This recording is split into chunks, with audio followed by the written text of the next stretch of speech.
Oke, bismillahirrahmanirrahim. Assalamualaikum warahmatullahi wabarakatuh.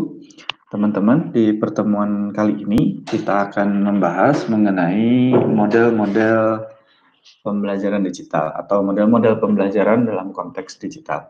Sehingga digital become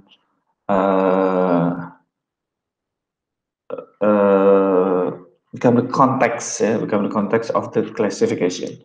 Jadi kita akan mulai dengan bahwa sudah pernah kita bahas juga sebelumnya terkait dengan pembelajaran ini, konteksnya digital itu ada beberapa level. Level-level tersebut yang nanti kemudian akan mengarah pada klasifikasi untuk menentukan, bukan untuk membedakan ya, tetapi lebih untuk pada mengidentifikasi. Jadi klasifikasi ini is more likely to classify, ya, bukan untuk mendiferensiasikan. Walaupun ya, tentunya dalam konteks tertentu bisa saja mendiferensiasikan, tapi tujuannya adalah untuk mengklasifikasi atau mengidentifikasi bahwa karakteristik dari suatu pembelajaran kurang lebih ada yang seperti ini dan seperti ini. Sehingga bisa saja tidak mutlak. Ada satu konteks bentuk pembelajaran itu ada pada satu klasifikasi tertentu, ada pada satu level tertentu. Walaupun begitu, ya ada kecenderungannya mengarah ke mana?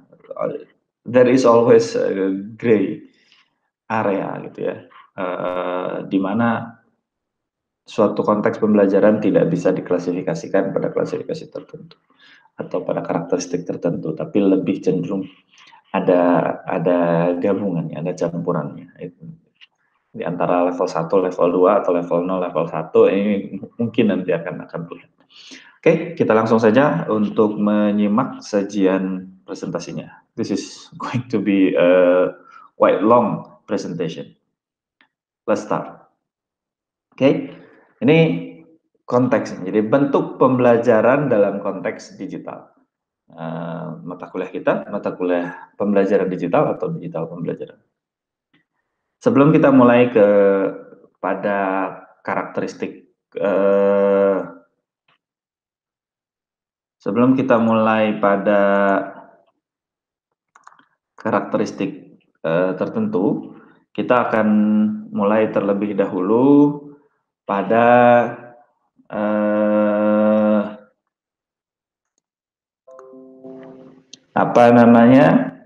kita akan memulai pada setiap penjelasan dengan video. Jadi akan ada video untuk mengantarkan setiap penjelasan. Jadi bukan penjelasan kemudian video, kita akan mulai dengan video terlebih dahulu, ada video ilustrasi, dan kemudian dilanjutkan dengan penjelasannya. Kita simak video yang pertama.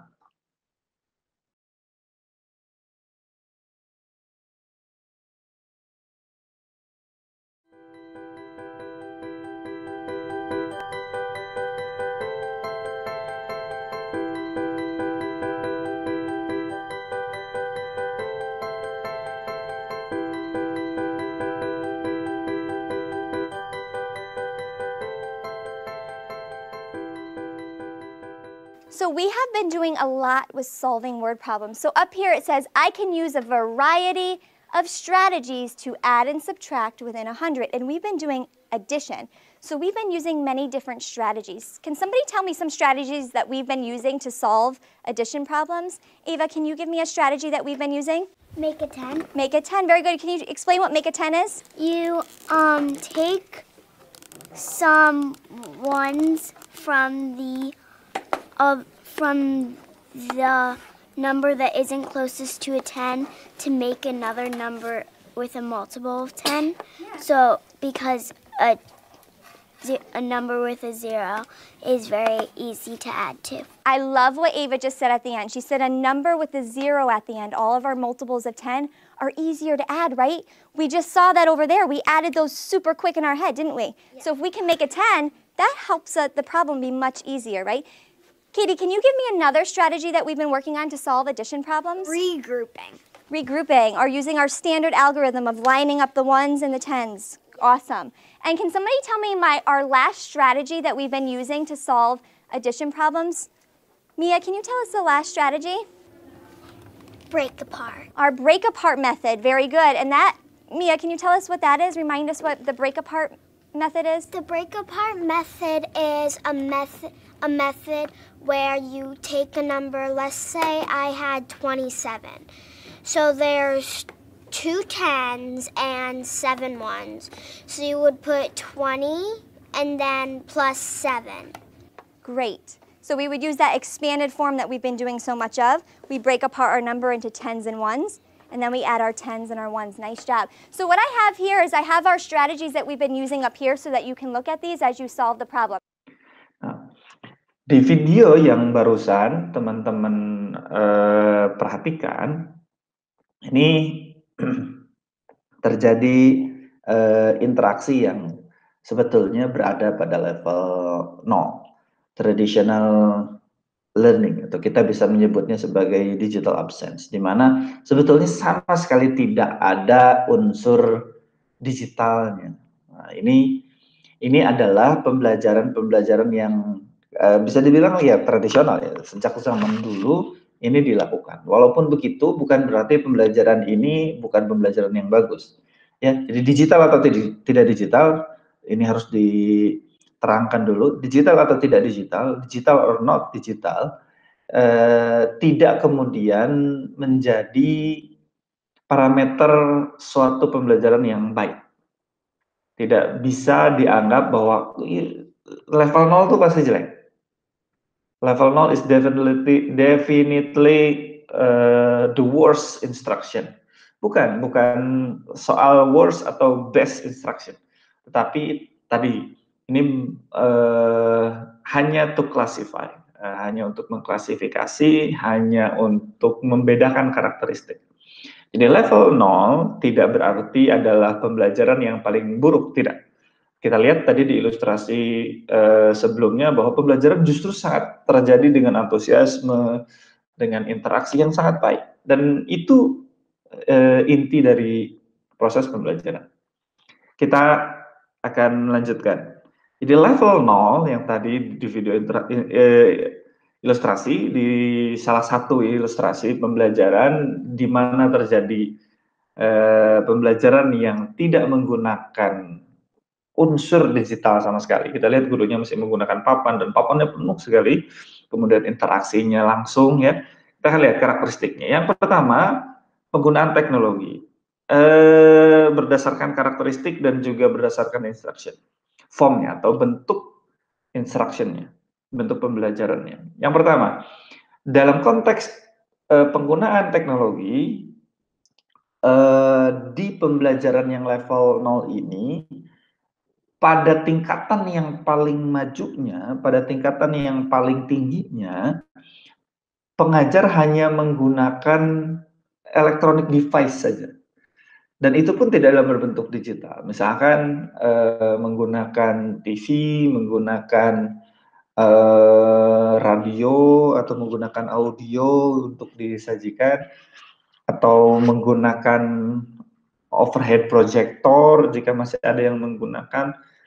Itu bisa dilakukan, dan itu masih termasuk kategori level 0. Jadi bahkan di ilustrasi tadi tidak digunakan elektronik sama sekali, perangkat elektronik tidak digunakan sama sekali, hanya menggunakan papan tulis dan berbekal interaksi. Itu level 0 secara dari aspek penggunaan teknologi. Sekarang bagaimana dari aspek karakteristik? Karakteristik pembelajarannya cenderung bergantung pada adanya interaksi face to face. Jadi kalau tidak ada face to face, maka level 0 ini it's not gonna happen. Tidak akan terjadi. Jadi karena memang sangat tergantung sekali dengan face to face interaction. Yang kedua adalah lebih kepada personal engagement. Ini kekuatannya. Jadi jika teman-teman nanti berkesempatan untuk melakukan pembelajaran dengan level 0, maka pahami karakteristik ini. Bahwa karakteristiknya adalah personal engagement-nya sangat kuat. Maka kuatkanlah di sana. Maka eratkanlah di sana. Berikan penguatan-penguatan terkait dengan personal engagement. Bagaimana bentuk pembelajarannya? Bentuk pembelajarannya ya basic old school instruction. Ya, kenapa disebut tradisional? Karena kita sudah melakukan ini bertahun-tahun, sangat lama sekali. Termasuk sejak awal pertama ada proses pengajaran, ada proses pembelajaran, ini semuanya dilakukan pada level 0 awalnya. Kita melakukannya semua dari 0. Jadi instruction formnya ada guru, ada siswa, guru menyampaikan, siswa mendengarkan. Basically seperti itu. Teacher and student, when teacher delivering information and student receiving the information. Itu saja. Jadi hampir selalu seperti itu. Jikapun ada diskusi ya, diskusi kemudian menyertai. Itu yang pertama.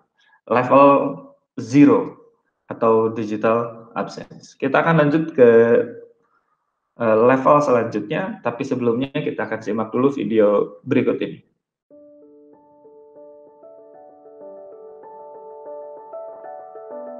I've always wanted to be a primary school teacher ever since the age of 5, after being inspired by my primary school teacher. She showed me that a good teacher should be patient, kind, and make students feel valued, which is what I wanted to do for others. Every part of my education from then on was focused on becoming the best teacher I could be. I chose to do my teaching degree at the University of Worcester because of the welcoming environment, supportive staff, and the fact that teaching is in the University of Worcester's DNA. At my school, a high percentage of the staff have trained at the University of Worcester, which reflects the high calibre of graduates it produces. Great connections with local schools ensured that everyone on the course was given a placement opportunity, which allowed me to put theory into practice and develop the techniques I'd learnt. The seminars allowed me to see through the eyes of a child, which equipped me with the foundations for planning and teaching lessons. My third year was a great stepping stone into the world of work with practice interviews and application support. The organisation skills I developed at university have helped me maintain a healthy work-life balance. I'm really pleased that I chose to study at Worcester, as I feel it got my dream career off to the best start possible.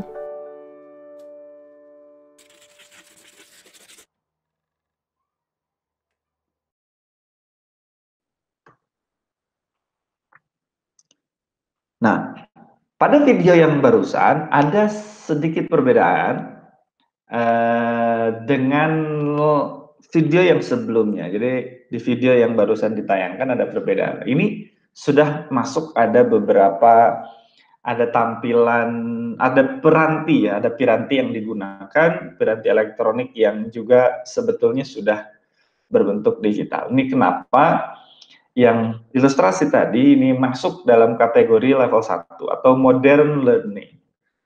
Atau dalam konteks digital kita bisa menyebutnya menjadi digital emerging. Bagaimana karakteristiknya, bagaimana penggunaan teknologi, dari aspek penggunaan teknologi dan bentuk pembelajarannya. Dari segi aspek penggunaan teknologi, pembelajaran pada level 1 atau modern learning ini menggunakan digital teknologi secara parsial. Secara terpisah, jadi tidak terintegrasi secara utuh dengan proses pembelajaran, sehingga sebetulnya jika tanpa menggunakan teknologi digital tersebut sekalipun, pembelajaran sebetulnya bisa dilakukan. Tapi walaupun begitu, penggunaan teknologi digital ini kemudian memperkaya proses pembelajaran. Yang kedua, contohnya seperti penggunaan email, sosial media, PowerPoint. Jadi kalau ada dosen yang menggunakan PowerPoint itu sudah level 1. Smartboard dan lain-lain. Nah, dari karakteristik atau dari aspek penggunaan teknologinya, di level 1 ini sebetulnya sebelum COVID-19 emerge, ini sebetulnya dominannya ada di level 1. Dominannya ada di level 1. Pembelajaran kita hampir di seluruh dunia menggunakan adanya di sini, adanya di level 1. Sehingga karakteristiknya akan match. Kita lihat. Primary conducting face-to-face interaction. Nah, utamanya dalam level 1 ini tatap muka masih digunakan sebagai pola interaksi yang utama. Dan ketergantungan terhadap face to face ini sebetulnya sampai saat ini masih dirasakan oleh banyak guru. Sehingga karena terbiasa ada di level ini, sehingga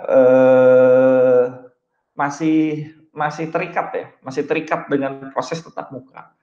Bahkan ada beberapa video di mahasiswa ini untuk levelnya higher education, itu merindukan tatap muka. Bahkan angkatan 2020 mungkin sudah terkesannya tidak sabar ingin segera face to face, ingin ketemu dengan dosennya karena belum pernah ketemu sama sekali.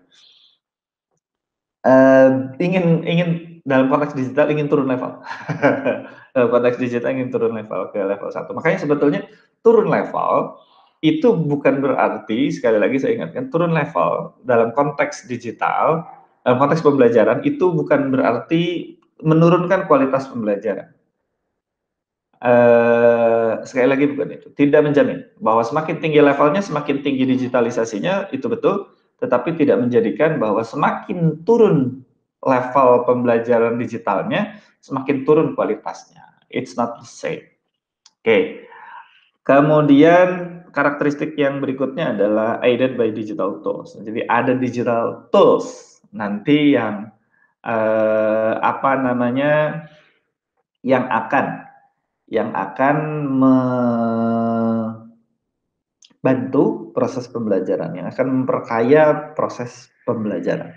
Nah, ini penting, digital tools ini sebetulnya nanti ini agak terlewat nih. Harusnya kita membahas terkait digital tools. Nanti mungkin mudah-mudahan setelah video yang ini saya bisa buatkan highlight sedikit terkait dengan digital tools. Dan dari aspek instruction form, ini modern instruction, learning with digital instructional media. Jadi kalau teman-teman datang ke kelas, kemudian dosennya menggunakan proyektor, kemudian menampilkan video atau menampilkan PowerPoint dengan PowerPoint yang baik ya tentunya, bukan PowerPoint yang full text, tapi yang dikemas dengan baik. Maka sebetulnya itu sedang terjadi modern form. Jadi, dan itu sudah menjadi standarnya.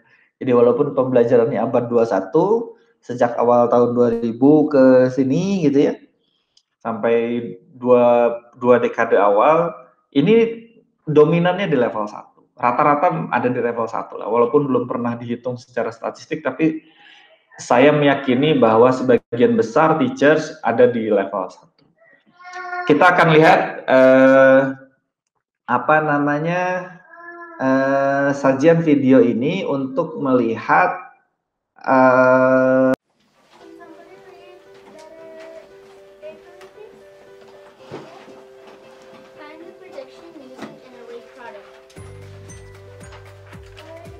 Blended learning has given us the opportunity to combine traditional learning and also using the resources that we have from the district, where we're able to bring in a lot of the digital media to support student learning. It gives students the opportunity to learn, again, like I said, in a traditional method, but it also is giving them an opportunity to kind of learn through adaptive software kind of at their pace.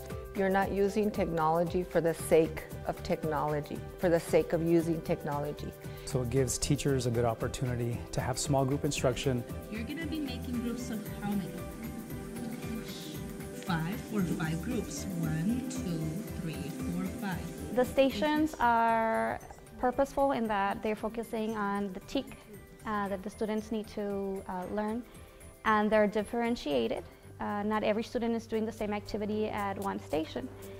So the student knows what is the goal that I'm working in and what activity is going to help me reach that goal. So when you first walked in, we were doing Classcraft. It's a creative way to refresh our brains. What we do is, what we're doing right there is lining up our decimals. We line up our decimals from greatest to least or least to greatest. And what we do with that is we add them all up together and we figure out the total of what they want us to do. When we get it right, they press correct answer. And when we get correct answer, it's the funniest thing. We battle a monster together as a team.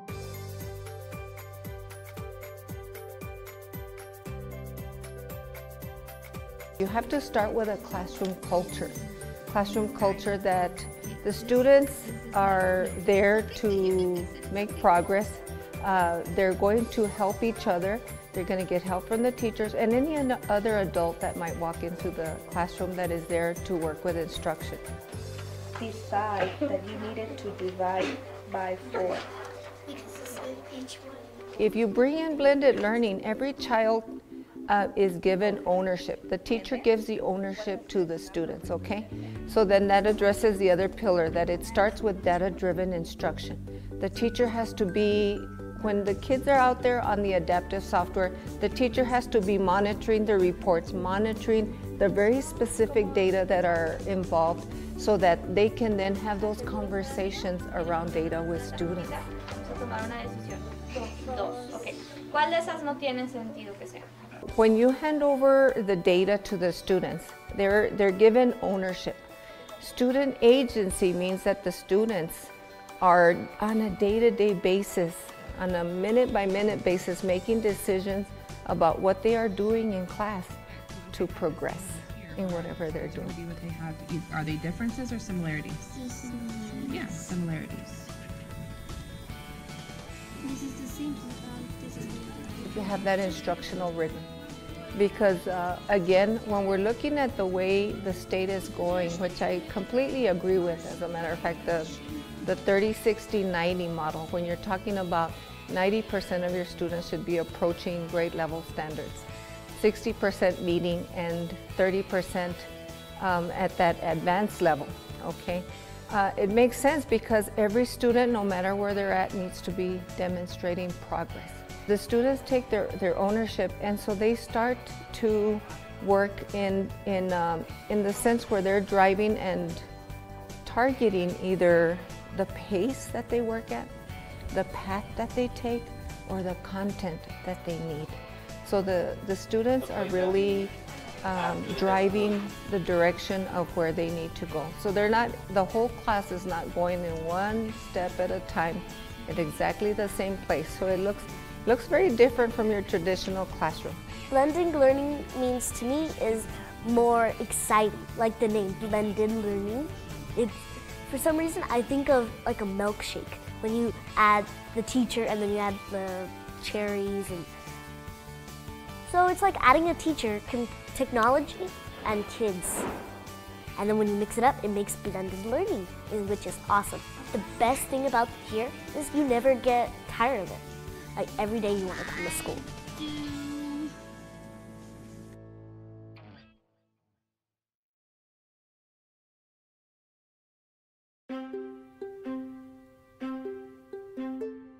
There are a lot of definitions of blended learning that are floating around. To put it simply, I think it's any formal education plan that involves an online component, delivering information or receiving information, that allows the student in some way to have control over that experience. The most simple way to define blended learning is the combination of face-to-face and online instruction. People might confuse blended learning with, if I'm using iPads in the classroom or if I'm using technology, then this is blended learning. I would just say that if you're using technology, that's fantastic. What blended learning really, it's something more specific. It's leveraging technology to completely change your role in the classroom. Blended learning is kind of like this umbrella term. Underneath, there's lots of different flavors or kinds of blends. The most common is what we call the replacement model, and that's where you take a portion of the time that's traditionally done face-to-face and you use online instruction during that time. In a K-12 setting, it might mean that you're working with a software program that gives some basic feedback and basic guidance to the student, then you're pulled out by an instructor to give targeted help to the student. The beauty of technology is that it gives us data. It's really good at delivering data to students, and then it's really good at delivering that student data back to the teacher. And when the teacher has that data, we can level our instruction appropriately to where those students are at. When we design a blended environment, we want to take advantage of the strengths of the machines that are involved. And we also want to take advantage of the strengths of the human that's involved in that environment. Machines can present information really well. They can provide feedback at any time of the day or night, whereas humans bring more of the emotion into the learning environment, the passion.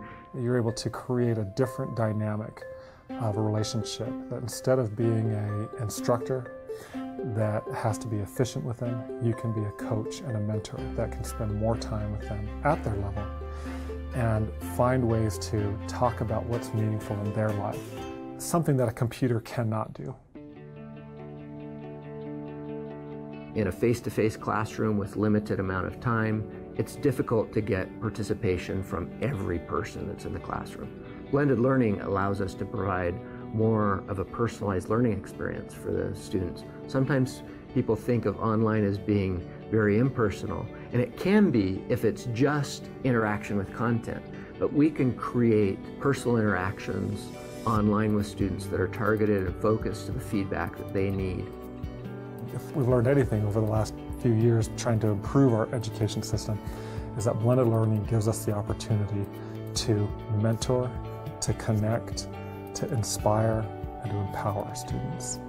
It's important to have both the emotional engagement and the cognitive engagement. The emotional engagement is the things of the heart, the passion, the motivation, the excitement about the learning.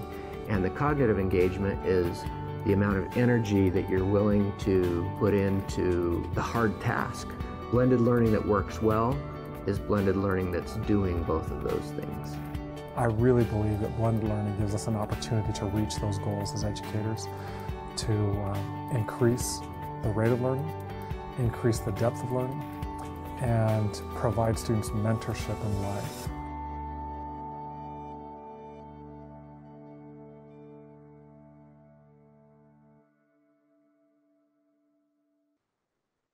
Nah, ada dua video yang teman-teman lihat.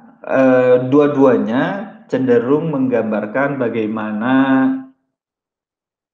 level 2 atau mengilustrasikan bagaimana level 2 dalam konteks pembelajaran digital terjadi. Level 2 ini kita sebut sebagai combined learning. Jadi ini sudah lebih banyak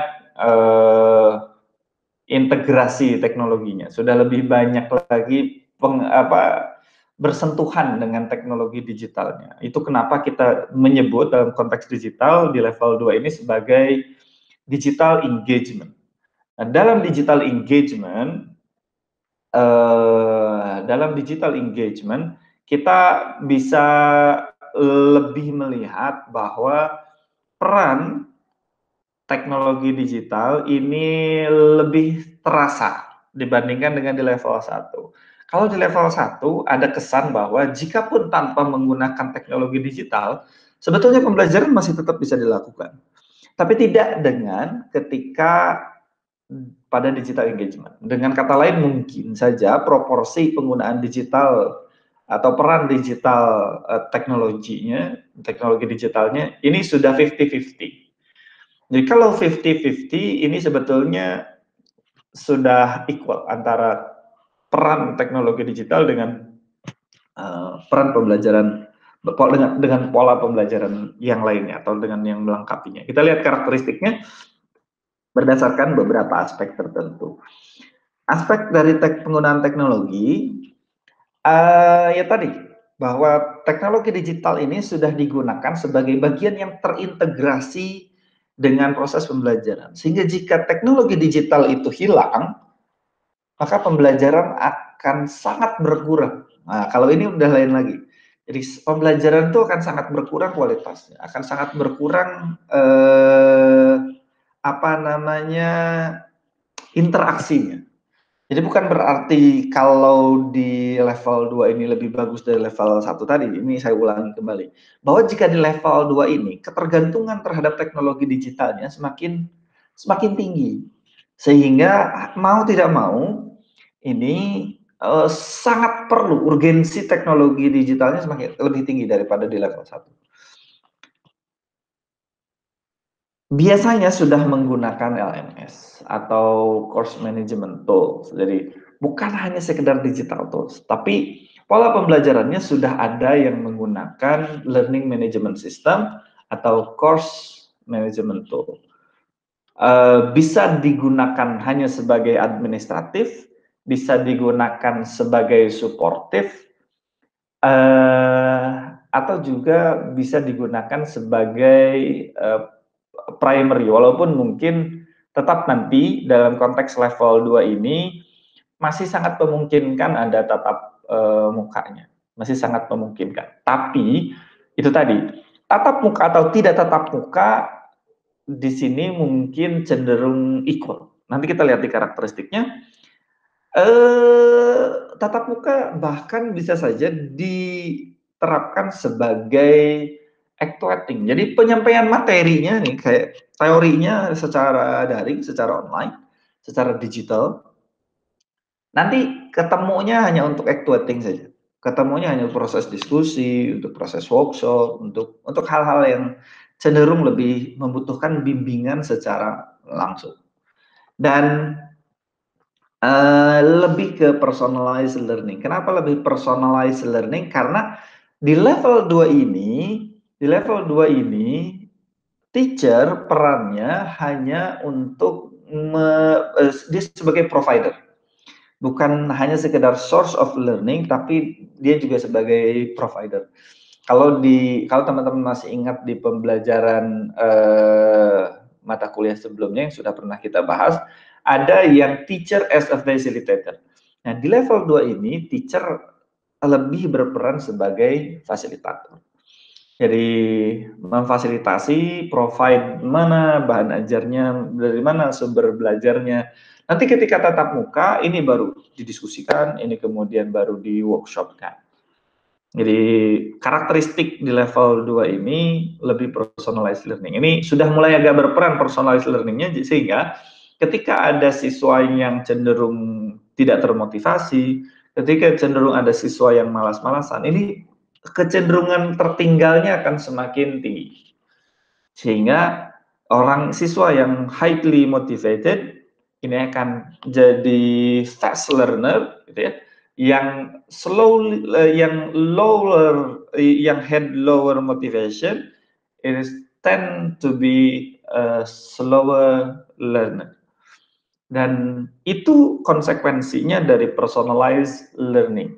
Jadi kalau ada siswa yang tidak tersentuh personalisasi, tidak terpersonalisasi melalui pembelajaran di level 2 ini, melalui bagaimana apapun itu, bagaimana pembelajarannya dirancang oleh si pengajar, oleh teacher, maka ketika tidak tersentuh personalnya, maka akan cenderung merasa tertinggal. Sehingga pola pengelolaan motivasi, pengelolaan belajarnya, pengelolaan pola belajarnya ini juga perlu diperhatikan. Yang terakhir adalah instruction form atau bentuk pembelajarannya. Ini cenderung blended learning atau flipped classroom. Sebagian ada yang menyebut flipped classroom sebagai flipped learning. Saya termasuk aliran yang menganggap bahwa flipped classroom dan flipped learning adalah almost the same, bahkan cenderung sama. Ini hanya perbedaan istilah, flipped classroom dan flipped learning. Apa bedanya blended learning dengan flipped classroom? Secara garis besar bahwa blended learning ini menggabungkan dua modus pembelajaran. Dua modus pembelajaran itu yang paling umum di blend itu adalah tatap muka dan distance learning. Jadi kalau tatap muka dan distance learning itu sebetulnya sudah blended. Tapi distance learning ini nggak harus digital. Jadi karena distance learning tuh termasuk salah satunya adalah online learning. Jadi blended learning ini menggabungkan dua modes. Pak, kalau menggabungkan antara asinkronus dengan sinkronus itu termasuknya blended bukan? Sebetulnya sah, karena blended ini definisi asalnya adalah menggabungkan atau membaurkan. Blended learning ini bahasa Indonesia pembelajaran bauran.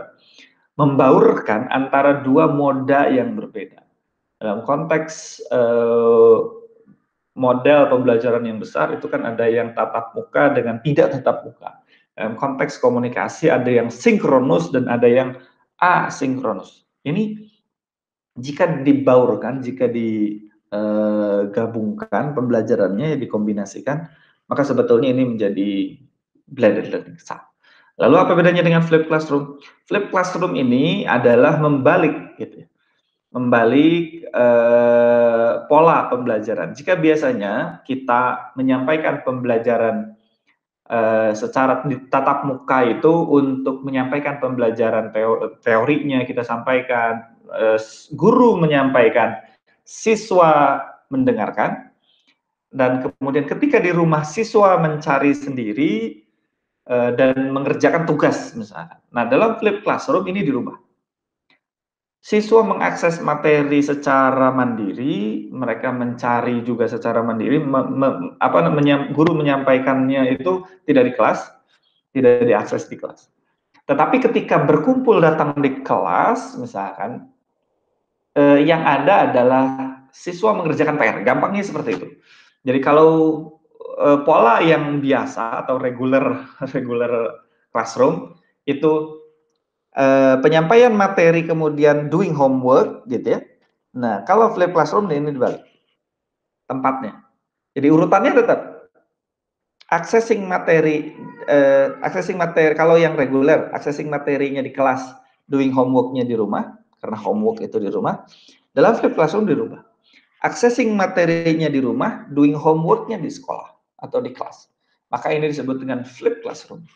Gitu ya. Ini level 2. Ini level 2. Kita akan lihat bagaimana level 3 terjadi melalui sajian video-video berikut ini.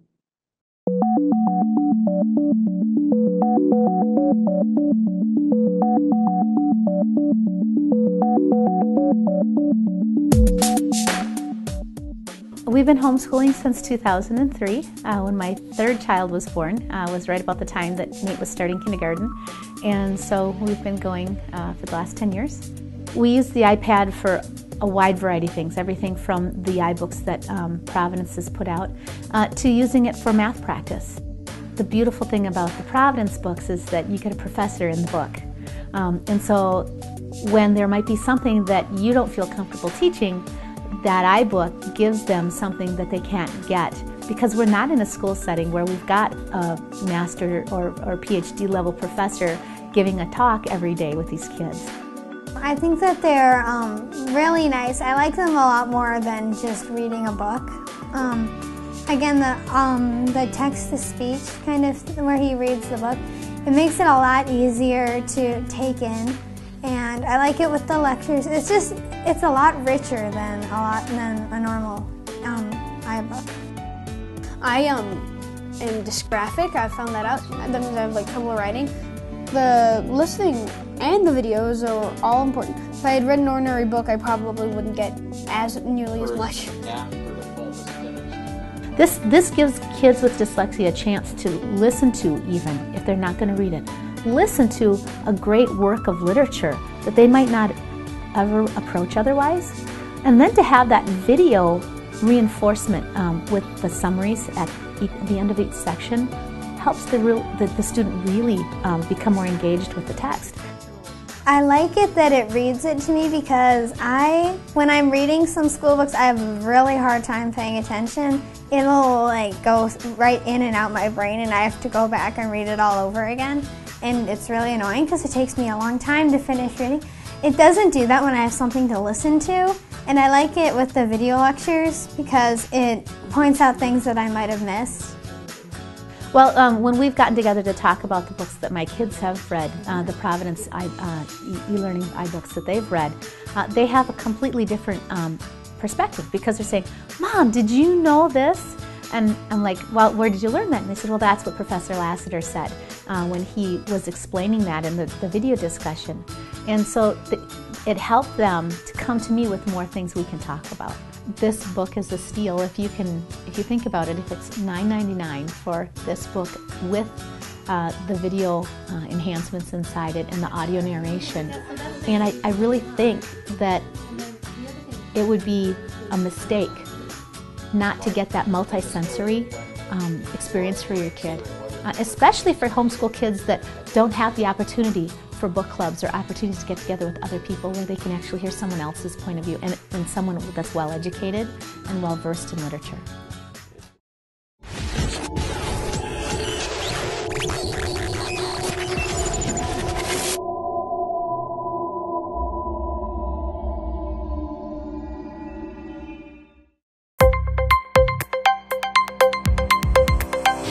I'm Dr. Kelly Van Sand, Head of School with K-12, and I'd like to welcome you to take a test drive through our public school curriculum. First up, at the very top of your list, you will find Class Connect sessions. It is there that you will find a link to all of your daily sessions that are required for live class attendance and others that are optional for your live class attendance.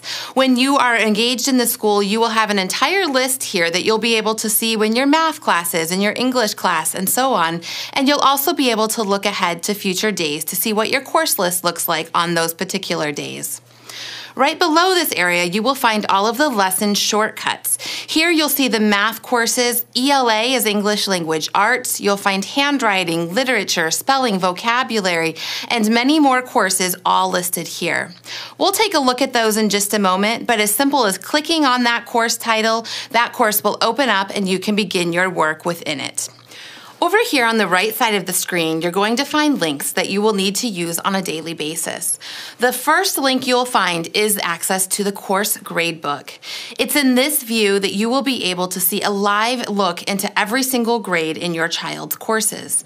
One of the Learning Coach responsibilities is to monitor the gradebook, ensure there are not missing assignments, and work with your child in order to submit the work that might be missing or overdue, and to monitor to make sure that those grades are progressing and in line with what you expect to see and the high standards that you hold for your own child. Next, you'll find the Class Connect sessions link here. This is important because not only does it re-solidify the information you see here on the home page for today's live class sessions, it also allows you to look ahead into what lies ahead tomorrow or even into next week, and you are also able to access the recordings for all of the previously live class sessions. So if maybe you were absent, out sick, unable to attend a class, your child will actually not miss any school at all, and instead they can watch that recording and make sure that they never miss out on crucial content delivered by their teacher. When you click the Contact My Teachers link, it will open an Outlook webmail platform where you are able to interact with your teachers through email. We will issue school email accounts to all students and allow all emails to the Learning Coach to go directly to the email of your choice. You can always access any email addresses needed to reach out to your teachers and support staff by clicking that link. In the Materials I'll Need area, this is where you are able to see a layout of every single material that will be necessary in order to complete the assigned daily lessons. As the Learning Coach, you'll want to check this each morning to make sure that you're able to gather the physical materials needed in order to work through today's online school lessons. When you enroll with us, you'll actually receive boxes of materials, workbooks, and textbooks right in the mail to supplement the learning alongside the online school. There are other available links within this area that are resources for students, and you're welcome to check those out at any point in time once you've enrolled. They include areas of encyclopedias, USA Test Prep, or other assessment tools, and some various links that might be specific to your school. Good afternoon, boys and girls, and welcome to math. Today we're going to continue our conversation with comparing fractions. On the board you will see that you have 2 warm-up questions. Go ahead and solve those inside the chat box for me. Also, boys and girls, today you will need a whiteboard and marker, or if you don't have that, a pencil and paper. Go ahead and type your answers inside that chat box, and when you're done, give me a big green check mark. Very good. I see lots of students typing inside that chat box. I see some green check marks. Very good. All right, let's look at number 1. Today, we're going to do what is called a number talk. Now remember, a number talk is a daily practice where you mentally solve problems in your head, okay? And then we talk about those strategies, okay? Don't forget, we do not use any paper or pencil, okay? And all work must be done in your head. And be prepared to share out how you solved your problem. Okay, give me a smiley face if you understand what a number talk is. Very good. All right, so we're going to just do a quick review of what we've been learning in the last couple of weeks. Remember that when we're comparing fractions, that when our fractions have the same denominator, which we have here, 9 and 9, that our larger numerator is the larger fraction. All right, boys and girls, you have your polling tools, A, B, or C. What I want you to do is vote which one is bigger. Is 6/9 less than, greater than, or equal to 2/9? Go ahead and use your polling tools. And I'm going to call on a student to share their thinking. Very nice. Good job. All right, Casey, you've got your microphones. Go ahead and share with me what you put and how do you know? I chose B, and I chose that 6/9 was bigger than 2/9 because the denominators are the same, but the numerators are different, and 6 is larger than 6. The numerator 6 is larger than 2, so that's how I got my answer. Very good job. Go ahead and give her a round of applause. 6/9 is greater than 2/9. All right, let's go ahead and do another one. Now, what happens when we have the same numerator? Right? When our numerators are both 7, we take a look at the denominator. All right, boys and girls, that'll be it for our class today. I'm going to leave you with a couple of great resources. As always, you can visit Khan Academy for some extra support. But we also have Stride. Make sure you're spending time in Stride once everything is done to get some extra practice on comparing fractions. And then we have open office hours. Boys and girls, do you have any questions before we leave today? Can I email you? Yes, you can email me at any time if you have any questions. I always check my email. As well as you can come to my open office hours on Wednesdays at 3 and Friday at 10 a.m. Come and get some extra help if you have any questions on what you're currently learning. And then I've also loaded a fun game here that you can play once you're done with all of that to get some more practice. That is it for class today, boys and girls. I hope to see you again soon. Have a wonderful day. Bye.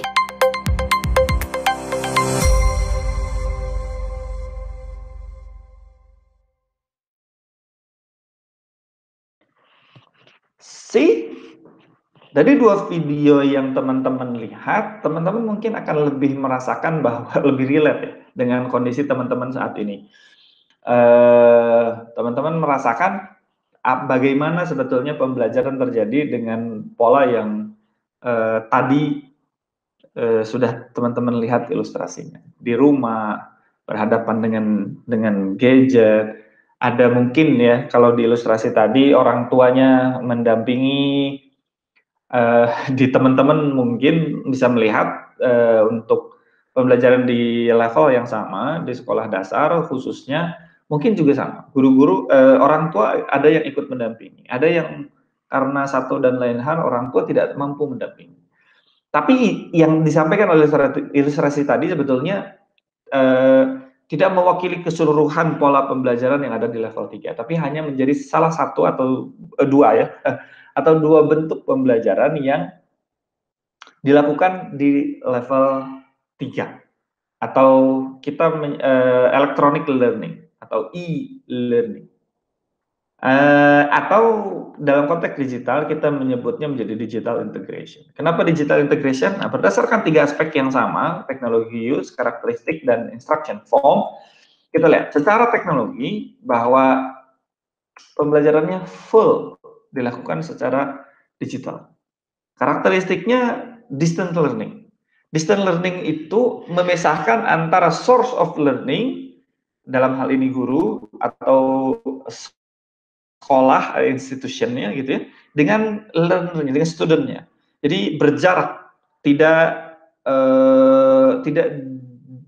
not in the same place and time. Jadi tidak di waktu dan tempat yang sama. Itu distance learning, gampangnya bisa dipahami seperti itu. Maka dalam level 3 ini atau electronic learning atau dalam konteks digital kita bisa menyebutnya sebagai digital integration, peran teknologi karena fully digital, sehingga ini kebalikan dari level 0. Kalau di level 0 tanpa teknologi, ya oke, memang kita tidak menggunakan teknologi. Kalau di level 0. Tapi kalau di level 3 ini upside down. Kalau di level 3 without teknologi tidak mungkin ada pembelajaran. Jadi di level 3 tanpa ada pembelajaran, tanpa ada teknologi, maka tidak mungkin terjadi proses pembelajaran. Jadi sesuatu yang sebetulnya berkebalikan ya dengan di level 0. Jadi di level 3 ini justru harus wajib sifatnya menggunakan teknologi. Karena tanpa teknologi itu bukan level 3 namanya. Bukan electronic learning. Kita akan lihat karakteristik yang berikutnya adalah self-regulated learning. Nah, ini di level 3 ini teman-teman bisa melihat bahwa self-regulated learning artinya peran si peserta didik, bagaimana peserta didik memotivasi diri sendiri, bagaimana peserta didik dapat mengelola pembelajarannya sendiri. Dan yang dimaksud peserta didik ini bisa saja bukan hanya peserta didik sebagai dirinya sendiri, tetapi juga peserta didik dan support sistemnya. Dalam konteks ya orang tuanya, ya lingkungan sekitarnya, ini bagaimana meregulasi atau mengelola pembelajaran. Tadi ada yang misalkan didampingi oleh orang tuanya, ada yang kemudian orang tuanya ya melepaskan anaknya, artinya anaknya melakukan pembelajaran secara mandiri. Dan ini yang dimaksud dengan self-regulated learning secara gampangnya adalah bahwa kemampuan peserta didik untuk mengelola pembelajarannya. Kapan dia mulai, kapan dia berhenti, kapan dia istirahat, kapan dia mulai lagi, kemudian dia mau mengakses sumber yang mana, pembelajarannya seperti apa, dan lain sebagainya. Ini yang kemudian disebut sebagai self-regulated learning. Dan bisa saja peran tersebut tidak hanya pada dirinya sendiri. Walaupun disebut self-regulated learning, tetapi self-regulated learning ini sebetulnya kan suatu kemampuan. Ini adalah suatu skill yang harus diasah, dan orang tua ataupun guru sebetulnya bisa berperan dalam memunculkan self-regulated learning. Bagaimana bentuk pembelajarannya? E-learning, homeschooling. Homeschooling dalam konteks tadi ya, yang dicontohkan di salah satu video ilustrasi, itu ada yang homeschooling atau MOOC, Massive Open Online Courses. Jadi ini beberapa di antara proses atau bentuk pembelajaran yang terjadi di level 3. Tentunya teman-teman sangat relate sekali dengan konteks pembelajaran yang ada di level 3 ini. Nah, untuk memperkuat ilustrasi dari bagaimana sebetulnya pembelajaran di level 3, ini juga ada satu bentuk pembelajaran level 3 di sekolah dasar. Mungkin di antara teman-teman yang bertanya, ini bagaimana di sekolah dasar level 3-nya? Dalam kondisi yang ideal, salah satu contoh pelaksanaan pembelajaran digital level 3 di sekolah dasar adalah seperti video berikut. Sekaligus mengakhiri pembelajaran kita di video pertemuan kali ini. Saya ucapkan terima kasih, sampai jumpa kesempatan berikutnya. Assalamualaikum warahmatullahi wabarakatuh.